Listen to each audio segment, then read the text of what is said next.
Assalamualaikum warahmatullahi wabarakatuh. Perkenalkan, nama saya Mas Kuroh. Saya dari Program Studi Pendidikan Bahasa Inggris. Pada kesempatan kali ini, saya akan membacakan hasil observasi saya selama 1 minggu di SMAN 1 Tanjung Bumi. Nah, untuk komponen pengamatan, yang pertama yaitu tentang kultur sekolah, di mana yang pertama yaitu ada visi misi. Nah, untuk visi misi itu sendiri di SMAN 1 Tanjung Bumi, visinya yaitu terwujudnya insan yang bertakwa, berintegritas, berprestasi, dan peduli terhadap lingkungan serta berwawasan global. Dan untuk misinya sendiri yaitu salah satunya adalah terwujudnya insan, terwujudnya warga sekolah dalam penguasaan iman dan takwa dan ilmu pengetahuan dan teknologi. Nah, untuk visi misi ini sendiri sumber informasinya yaitu dari Bapak Ahmad Muzammil selaku Waka Kurikulum. Dan untuk yang kedua yaitu tata tertib sekolah dan peraturan. Nah, di SMAN 1 Tanjung Bumi untuk tata tertib sendiri itu yang pertama yaitu tentang kewajiban-kewajiban siswa, di mana itu terdiri dari beberapa pasal.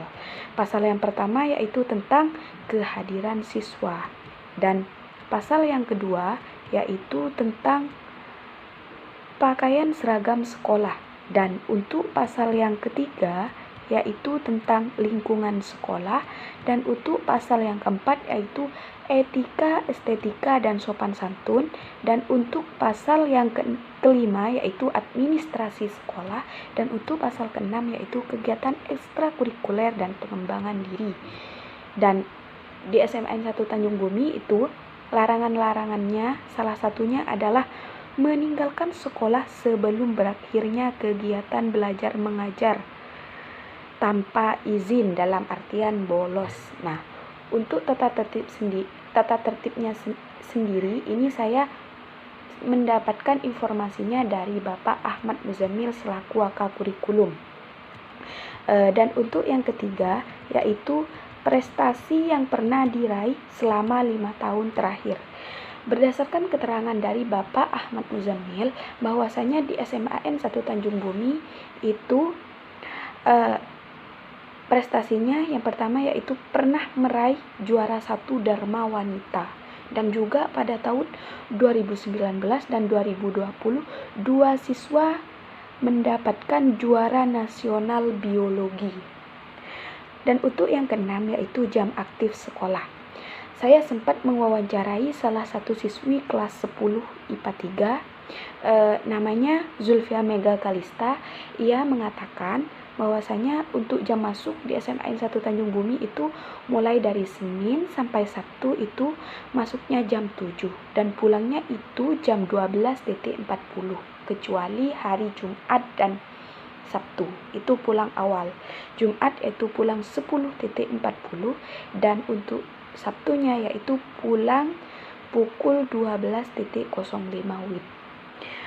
Dan untuk yang kelima yaitu seragam yang digunakan. Saya juga sempat mewawancarai salah satu siswi di sana, kelas 10 juga, namanya Arindia, bahwasanya seragam di SMAN 1 Tanjung Bumi yaitu Senin dan Selasa itu putih abu-abu, Rabu Kamis itu hijau, Jumat Sabtu itu pramuka atau coklat, dan juga memakai kaos olahraga sesuai jadwal. Dan untuk yang keenam yaitu pembiasaan di sekolah, misal salaman, olahraga bersama, sholat duha bersama. Maksudnya di SMAN 1 Tanjung Bumi itu berdasarkan keterangan dari Bapak Ahmad Muzammil juga saya sempat mengamati bahwasanya pembiasaan yang biasa dilakukan oleh siswa SMAN 1 Tanjung Bumi yaitu adalah siswa yang mengendarai motor turun dari motornya dan mendorongnya mulai dari pintu gerbang sampai ke tempat parkir sebagai bentuk rasa hormat kepada guru yang menyambut di pintu gerbang dalam. Sebelum masuk, sebagian siswa ada yang mencuci tangan kemudian bersalaman kepada guru yang menyambut di gerbang tersebut. Dan untuk yang ketujuh yaitu kerjasama yang pernah dilakukan oleh pihak sekolah dengan instansi lain. Berdasarkan keterangan dari Bapak Ahmad Muzammil, bahwasanya di SMAN 1 Tanjung Bumi itu pernah menjalin kerjasama dengan pihak Polsek, Koramil, Puskesmas, dan juga pengusaha batik. Untuk yang kedelapan yaitu sarana dan prasarana yang ada di sekolah. Berdasarkan keterangan dari Bapak Ahmad Muzammil, beliau mengatakan bahwa sarana yang ada di SMAN 1 Tanjung Bumi diantaranya adalah: pertama, ruang kelas yang berjumlah 21, lab kimia, lab fisika, ruang UKS, ruang BK, musola, aula serbaguna, ruang perpustakaan, tempat parkir siswa dan guru, kantin, ruang OSIS, koperasi siswa, toilet guru dan siswa, rumah dinas guru, lapangan basket dan voli, dan juga lapangan tenis meja. Untuk selanjutnya yaitu struktur organisasi sekolah dan deskripsi masing-masing tugas. Bahwasanya di SMAN 1 Tanjung Bumi yaitu Komite Sekolah Haji Muhammad Tohe Sulaiman, Kepala Sekolah Abdul Razak SPD MPD, Koordinator Tata Usaha Muhammad Ismail, Wakasek Kurikulum Ahmad Muzammil MPD, Wakasek Kesiswaan Sunarsih SE, Wakasek Humas Mispandi SPD, Wakasek Sarana Hendrik Dewantara SE, wali kelas berjumlah 18 guru, guru mata pelajaran semuanya berjumlah 45, dan guru BK 2. Adapun tugas masing-masing tugasnya adalah diantaranya kepala sekolah sebagai pendidik. Yang kedua, kepala sekolah sebagai manajer. Ketiga, kepala sekolah sebagai pengelola administrasi. Keempat, kepala sekolah sebagai penyedia. Yang kelima, kepala sekolah sebagai pemimpin. Yang keenam, kepala sekolah sebagai pembaharu. Dan yang ketujuh, kepala sekolah sebagai motivator.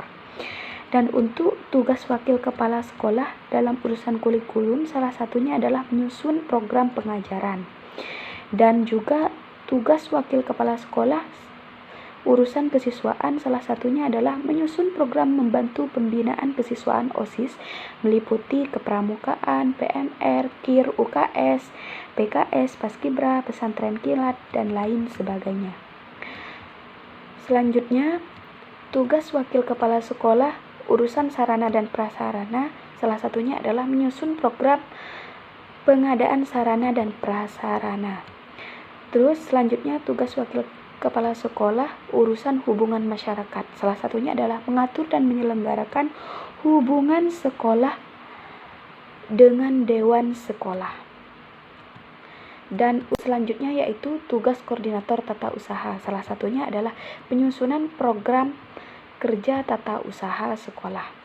Dan untuk selanjutnya yaitu kegiatan seremonial yang dilakukan di sekolah, misal upacara bendera, rapat bulanan, peringatan hari-hari besar.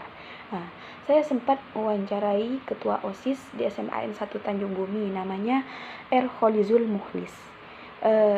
Ia mengatakan bahwasanya kegiatan yang biasa dilakukan di SMAN 1 Tanjung Bumi yaitu diantaranya kegiatan upacara bendera dilakukan setiap hari Senin pukul 7, dan rapat guru setiap hari Senin setelah upacara.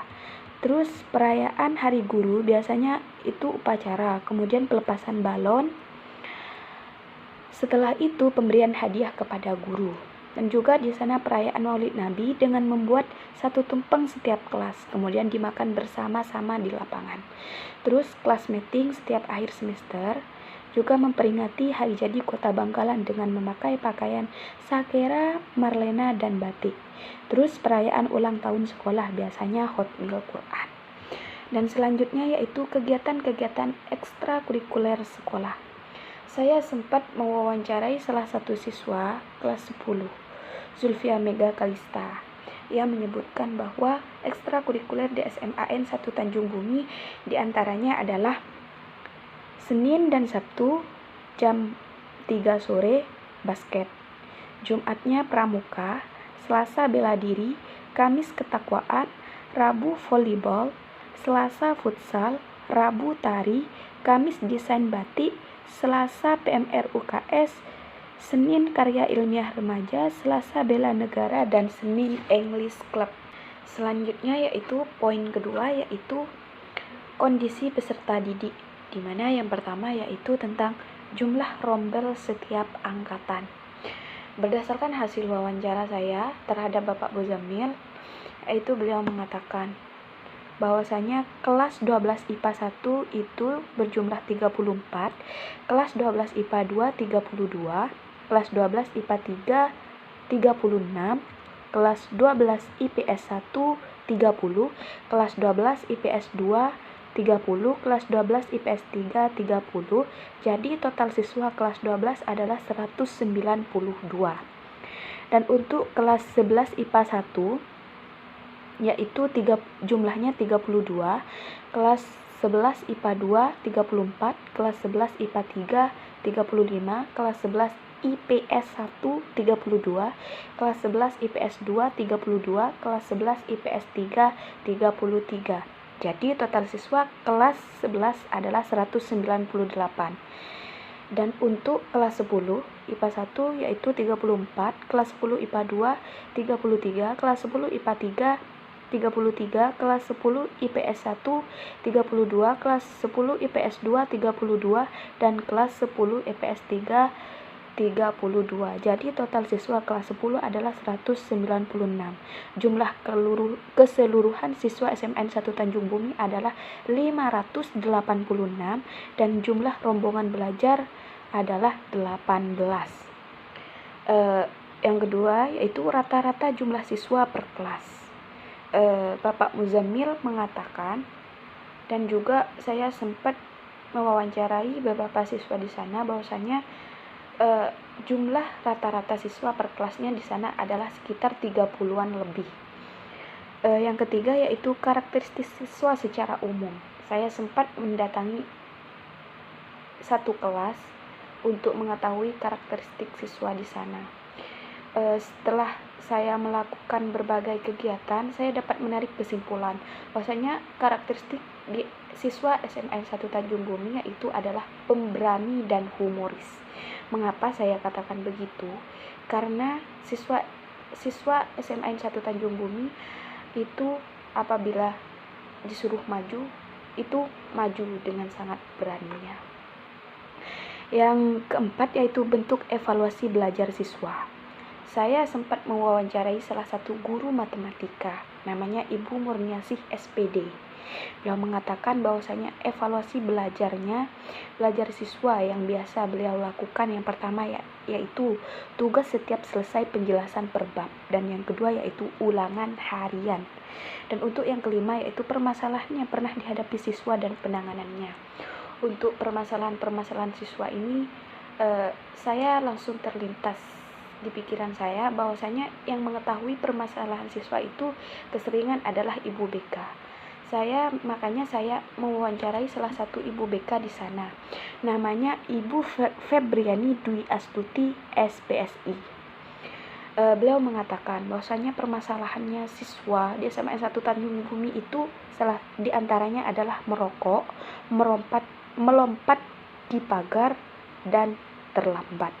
Untuk penanganannya yaitu jika 1 kali masih diberi peringatan, 2 kali panggilan orang tua, 3 kalinya diskorsing selama 3 hari, dan jika masih berlanjut maka akan dikeluarkan dari sekolah secara tidak hormat.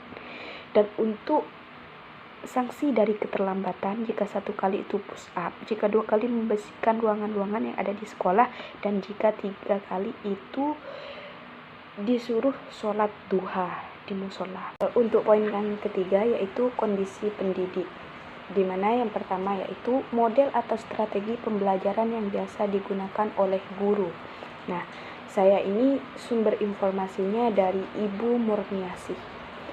Beliau mengatakan dan juga saya sempat melihat proses belajar mengajar yang dilakukan di SMN 1 Tanjung Bumi, dan saya dapat menarik kesimpulan bahwasanya di sana itu memakai metode langsung dan tidak langsung. Langsungnya yaitu guru itu langsung menjelaskan materi-materi yang ada di LKS atau menggunakan metode ceramah. dan tidak langsungnya itu yaitu menulis di papan tulis, dan juga kadang-kadang menggunakan model diskusi. Dan untuk yang kedua yaitu media pembelajaran yang digunakan oleh guru. Ibu Murniasih juga sempat mengatakan bahwasanya media pembelajaran yang ia gunakan adalah papan tulis, buku paket, dan LKS.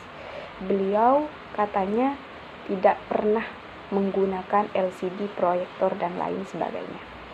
Terus ketiga, model perangkat pembelajaran yang digunakan oleh guru.